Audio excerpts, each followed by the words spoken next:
Okay, we're working on your final study guide for college algebra, and I'll be starting at number 34 for this segment.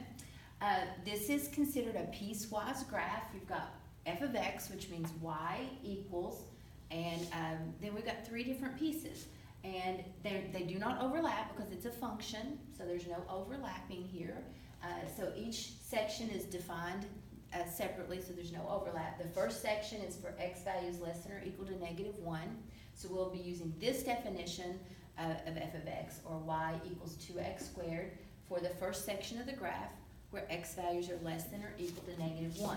Here's -1, so it's -1 and less than, so this part of the graph will be, and that's a parabola, so it's going to be some sort of upright parabola times by 2, so a little skinnier than the typical basic one. So expect a little curvature parabola here. And a filled-in dot because it's got a line under it. That's the first section. The second section, y equals 2, is a flat line. It's a horizontal line. And it goes from -1 to 1. So over here at 1, this little section is a flat line through 2. And it should have open circles, unless these graphs run into each other and fills in the circle, which can happen sometimes. But if they don't run into each other, you should see little open circles on each side of this because there's no line under it. Then the third section is a line. This is a linear equation with a slope of 2 and a y-intercept of 1, and it should be for the last segment from 1 over. And it has a line under it, so the dot should be filled in. Again, sometimes these run into each other. We'll have to check that out. What I recommend you do, though, is you make sort of a t-table for each one of these. On the first graph, y equals 2x squared. At its first boundary, it's -1. And then maybe plug in another number like -2, something else in its region over here, and plot some points. So at -1, you got 2 times -1 squared. That multiplies to be 2. So the point -1, 2 is on that graph. And then I just want another point. I know it's a parabola shape out here. Plug in -2. 2 times -2 squared is 2 times 4, or 8. So at -2, it's up 1, 2, 3, 4, 5, 6, 7, 8. So again, it's a parabola shape, something like that. Okay, then for the middle part, y equals 2. Y equals 2 is a horizontal line through 2. Normally, as I said earlier, you would have an open circle at the ends of these, like so, because you don't include its endpoints -1 and 1. But it ran into that graph. You see they share that point. So it looks like it's filled in because of the parabola first graph. Met it there. But anyway, the other side I'm going to leave is an open circle for now. And then do the third section. Y equals 2x plus 1. That's a linear equation, but I'm going to graph it by point plotting. I'm going to start at 1, even though 1 is actually included on this. But even if it wasn't, I would use that as just an idea of whether open or closed circle. So 1 and then 2. Plug that in. Both of those are in that region. That gives me 3. Plug in 2. 2 times 2 plus 1 is 5. So at 1, it's up 1, 2, 3. So it did not fill in that circle. These do not collide. And then 2, 5. Over 2, up 5. And because it's a line, I know just straight stick. And then that's how these three pieces would look on the graph together. Okay, number 35, ask about the topic of symmetry. So I want to review the types of symmetry that we study in this chapter 2 material. We have 3 types of symmetry. We have x-axis symmetry, y-axis, and origin symmetry. For x-axis symmetry, that would be like a sideways parabola. If you could fold it along the x-axis and those curves would meet, it's symmetric with the x-axis. An example of that would be x equals y squared. Those graphs are not functions because the vertical line test would hit it more than once. But anyway, it's still a relation. So x equals y squared, a sideways parabola, would be symmetric with the x-axis. The y-axis would be like our upright parabola. It folds along the y-axis. These curves meet. An example of that would be y equals x squared. The origin symmetry is symmetric with the origin, if you can rotate it 180 degrees, again, origin means rotate 180 degrees and it looks exactly the same. It lies back on top of where it started. It looks the same. So if you can rotate a graph 180 degrees, that's symmetry with the origin. An example of that is this y equals x cubed graph.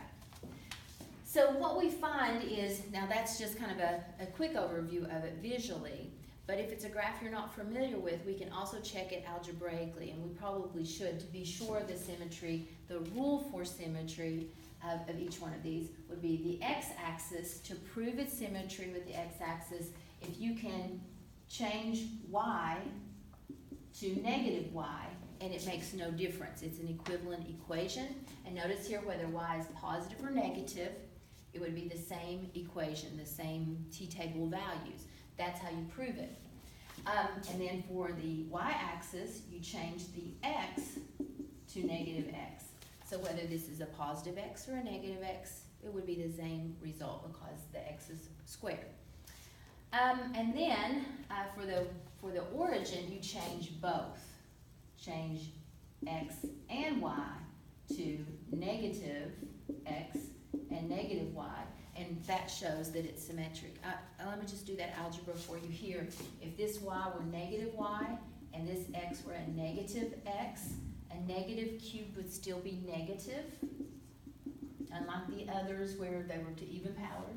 But if it's to an odd power, then I would divide the negative out, and there it is. It's equivalent to what it started as. That would prove that it has origin symmetry. So that's a little deeper into how you can show that. So what we have on number 35 is not necessarily a graph that we're familiar with. It's not one of our basic graphs or one we've focused on a lot. So how do you know it's symmetry? Well, you can use this algebraic way, but a shortcut would be really just look at its exponents. If it has all even powers for the x's, then that means that if you change x to negative x, it wouldn't matter. That's the y-axis symmetry. Well, this has an even power there, but the x there is to the first power. So not all x's would be okay, so it would change it. If all of these were even powers, you'd say yes, it is a y-axis symmetry. Or if they had absolute value signs or something that makes it come out as a positive, a negative to an even, or a negative that's in absolute values. But not so. This x is to the first, so if I change it to a negative x, it's going to change that equation. So it has no y-axis symmetry. Or if it had x-axis symmetry, it'd have a bunch of y's to even powers. It'd be in that way. Not happening, y's to the first. And then for the origin, you need to be able to change x and y to their negatives, and that only happens if they're all odd exponents. So this origin is known as an odd function. If it has origin symmetry, we say it's an odd function because it has to have all odd exponents on the x's and y's for that to happen. So you could check with the algebra and physically do this, the algebra each, but that would be the shorter cut. If they're all even exponents, you can say it's y-axis. If they're all odd exponents, you can say it's origin. If you have a mix of even and odd, fourth power and first power, it has no symmetry, and that's what we have here, no symmetries. If you're using a graphing calculator, you could type that on your graphing calculator and visually look at it also and see if you saw a symmetry. All right, 36. 36, we're graphing some of our basic functions. So you want to be familiar with these shapes to expect. We've seen this one earlier in the study guide. It's the square root function. We've learned that the square root function looks like an arc. It starts at 0, 0, if it's in its standard basic form. Then the shifting rules would say this is grouped with the x. So anything grouped with the x is a left-right horizontal shift, and we do the opposite. So it's a positive 4 or right by 4 shift horizontally. So we're going to move this over 4 places. So 1, 2, 3, 4. That should be the basic look at the graph. If you're in any doubt, you should plot a point on any of these. That's just a powerful way to double check your work. So maybe plug in x. If you try plugging in x as 0, you should get an error reading on your calculator. 0 minus 4 is the square root of negative 4, which would be an imaginary number, or your calculator will say non-real. So it's not plottable for this problem. The first number you can plot is when you plug in 4 for x. It's the first number in the domain. 4 minus 4 would give us the square root of 0, which is 0. So the point 4, 0 should be on your graph. When you look at your choices, there's only one graph that has that point on it. So if you're good with this plugging in and doing your arithmetic, that's a powerful way to solve this. Double check your work. Okay, number 37. We're dealing with another type of basic function that we're familiar with, f of x or y equals. The embedded graph is the y equals x cubed graph, which looks like something like that, swirls around the y-axis. It has been shifted. This is one of those grouped with the x. Remember, if it's grouped with the x, it's a left-right shift, and you do the opposite. So this moves it positive 2 or right by 2 places. When you have a fraction in front, it makes the graph go up slower. It makes it a third of what it normally would have been. The y value becomes a third as tall, so it's shorter. So it widens out the graph usually. You'll see that effect on the graph. So this affects the wideness or the steepness or the slope of the graph. And then the negative flips the graph upside down. Every y equals, every y value over here is the opposite or the negative of what it would be. So the y value is flipped. So it flips upside down, or it flips it about the x-axis. So this graph, envision it flipped and scooted over 2 places and a little wider. So scooted over 2 places and a little bit wider. How much is a little bit?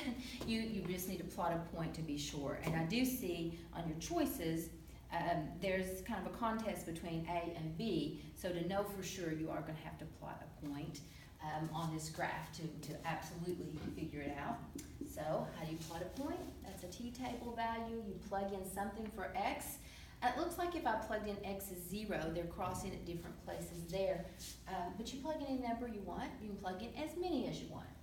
I'm going to plug in 0 for x. It'll be negative 1/3, 0 minus 2 cubed. And you can do that on your calculator. But order of operations would say do that first. Then do the exponent next. So that's all negative 8 times negative 1/3, which is positive 8/3, which is about 2 2/3, a little over 2. Well, anyway, you have choices. When you look at these, the first choice at 0 is not even up 1 place. So it's not that. And the other one, you can tell, it's up a little more than 2. So when you look at the 2 graphs, you can definitely tell that graph B is the one that's crossing at the correct spot. And then plot more points as needed. And if there's a choice, two choices that have that, plot another point until you narrow it down. Okay, number 38.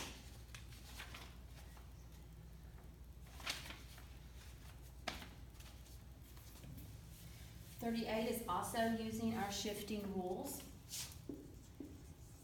Y equals negative 1/4, x plus 4 to the 4th minus 3. Now we spent more time probably graphing the embedded graph x squared instead of x to the 4th, but no, y equals x to the 4th looks a whole lot like x squared. It just has a little more of a defined, not really square like I've made it curve a little better, but it's similar to our parabola curve, just a little different base looks like. So it's going to look a lot like the parabola, and then we use our shifting rules. When it's grouped with the x, we move it opposite. So this will be left or back 4 places, a negative 4 move. And then this is a vertical shift. The first one of this series we've seen. A vertical shift is a standalone added or subtracted value, not grouped with the x. It's a standalone. When you have an added or subtracted value, that is a vertical shift, and you do the same sign. We do not change the sign on our vertical shift, so we move it down 3 places. The 1/4 makes it affects its curvature. You might have to plot a point if there's